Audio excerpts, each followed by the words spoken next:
தேவனே நான் ஓமதண்டையில்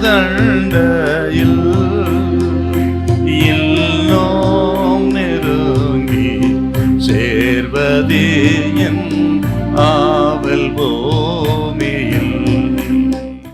மத்தேயு 9:27. இயேசு அவ்விடம் விட்டு போகையில் 2 குருடர் அவர் பின்னே சென்று, தாவீதின் குமாரனே, எங்களுக்கு இரங்கும் என்று கூப்பிட்டார்கள். ஆக இயேசுவை பின்பற்றி வந்த இந்த 2 குருடர்கள் இயேசுவை நோக்கி கூப்பிடுகிறார்கள். தாவீதின் குமாரனே, எங்களுக்கு இரங்கும் என்று சத்தமிட்டு அவர்கள் கூப்பிட்டார்கள். ஆண்டவர் நோக்கி கூப்பிடுவதற்கு நீங்க வெட்கப்படக்கூடாது.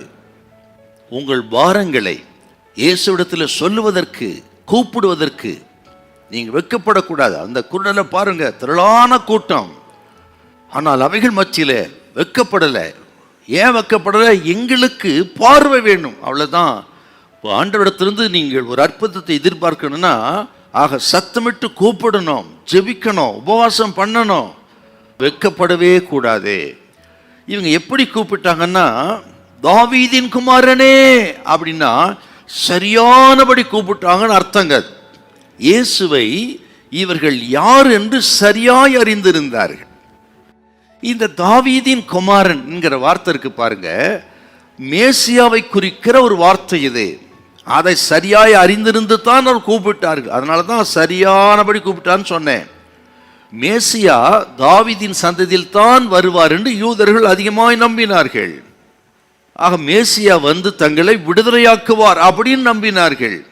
ஏசாயா 29:18, ஏசாயா 35:5 இதெல்லாம் பார்த்தீங்கன்னா அவர் குருடரின் கண்களை திறக்கிறவர், தாவீதின் குமாரன் மேசியா.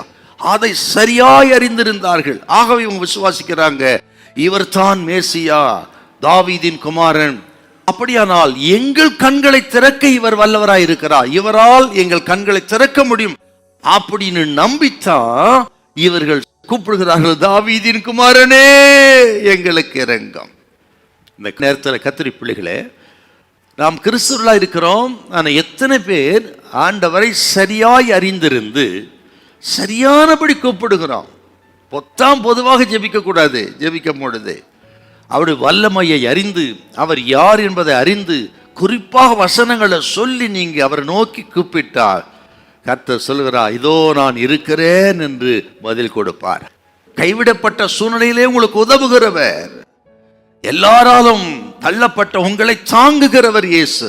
ஆகவே கர்த்தருடைய பிள்ளைகள், அவர் நல்லவர், வல்லவர், இரக்கமுள்ள என்பதை மறக்காம இப்பொழுதே ஆண்டவரை நோக்கி கூப்பிடுங்க. ஒரு அற்புதத்தை இயேசு செய்வார். ஹல்லேலூயா, ஹல்லேலூயா.